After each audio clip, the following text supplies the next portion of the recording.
Hello दोस्तों, कैसे हैं आप सब। आज की हमारी कहानी है भाभी की चुगली। वाह माँ, ये साड़ी तो बहुत जच रही है आप पर। कहाँ से लाई हो? अरे बेटा, मैं कहाँ बाजार में जाती हूँ। पहले तू ला देती थी, अब तेरी भाभी ला देती है। सच में बहुत ही अच्छी पसंद है उसकी। देख, तेरे लिए भी 2 साड़ियाँ ला कर रखी हैं उसने। सच बेटा, हमारी किस्मत बहुत अच्छी है जो ऐसी सुगढ़ और समझदार बहू आई है। सारा घर संभाल लिया और मेरा भी कितना ख्याल रखती है। मामा करती सारा दिन आगे पीछे घूमती रहती है। शोभना जी ने अलमारी से साड़ियाँ निकालते हुए कहा, रहने दो माँ, आपको तो सब अच्छे ही लगते हैं। ये सब शुरू शुरू के चौंचले हैं, अभी तो आपके हाथ पैर चल रहे हैं। बराबर काम करवाती हैं तो मामा करती रहती है। पता तो तब चलेगा जब सेवा करनी पड़ेगी। भगवान ऐसा क्यों करे कि मुझे सेवा की जरूरत पड़े। हाथ पैर तो चलते ही ठीक ठाक है ना बेटा। शोभना जी ने बेटी की बात काटते हुए कहा। लेकिन नीलम से अपनी भाभी की तारीफ सहन नहीं हो रही थी। और हाँ माँ, बहू को ज़्यादा सर पर मत चढ़ाओ।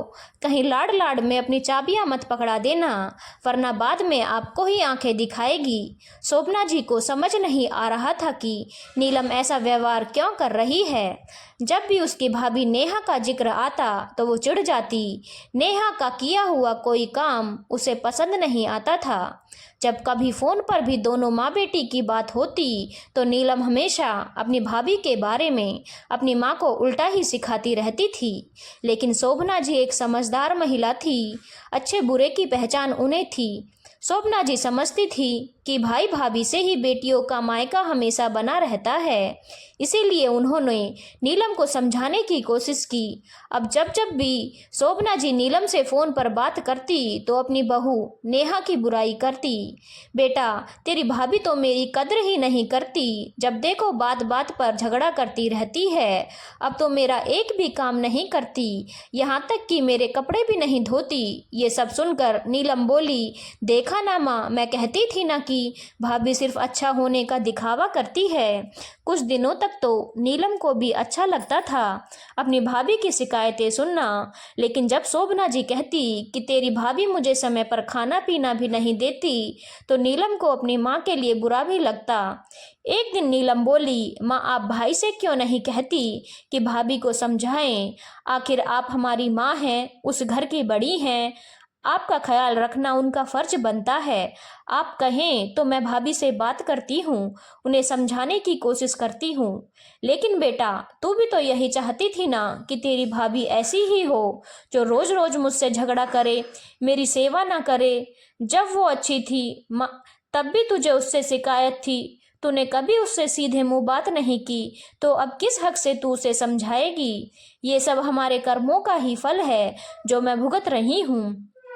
माँ की बात पर नीलम निशब्द हो गई। लेकिन माँ की तकलीफ सुनकर उससे रहा नहीं गया, तो एक दिन वो गुस्से में अपने मायके पहुंच गई। लेकिन जाकर देखा तो वहां अलग ही माहौल था। माँ और भाभी रसोई में हंस हंस कर बातें कर रही थी।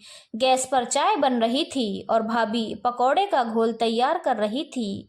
साथ ही भाभी माँ से पूछ रही थी, माँ आप कौन से पकौड़े खाओगी, आलू के या गोभी के? बहू, आज तो प्याज के ही पकौड़े बना ले, आलू गोभी के पकौड़े हजम नहीं होते अब।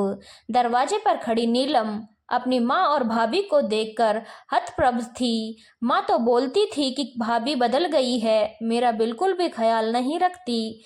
लेकिन यहाँ तो दोनों सास बहू को देखकर लगता ही नहीं कि इनके बीच कभी कोई बहस भी होती होगी। नेहा की नज़र जब अपनी ननद पर पड़ी तो वो खुशी से चहक पड़ी। अरे दीदी, आप आइए ना, बहुत दिनों बाद आई हैं आप, और वो भी अचानक से। शोभना जी के चेहरे पर भी बेटी को देखकर मुस्कान छा गई।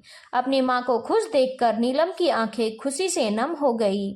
जितनी देर वो मायके में रही, देखती रही कि भाभी माँ के साथ कितने प्यार से रहती है।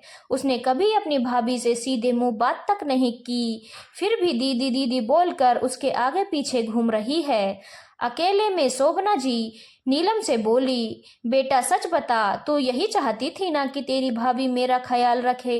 तो पहले तू अपनी भाभी से इतना उखड़ी उखड़ी क्यों रहती थी? माँ, भाभी ने आते ही आपके जीवन में और इस घर में मेरी जगह ले ली थी।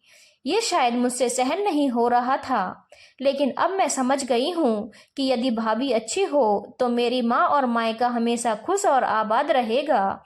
इस बार वापसी के समय पहली बार नीलम अपनी भाभी नेहा के गले लगी। उसकी आंखों से दो बूंदें ढलक गई और उसके साथ ही मन का मैल भी बह गया। उसके मुंह से बस यही शब्द निकले, भाभी हमेशा ऐसी ही रहना। नेहा भी ननद का स्नेहिल स्पर्श पाकर भाव विभोर हो गई। धन्यवाद दोस्तों। अगर आपको कहानी अच्छी लगी हो तो चैनल को लाइक, शेयर और सब्सक्राइब करना ना भूलें।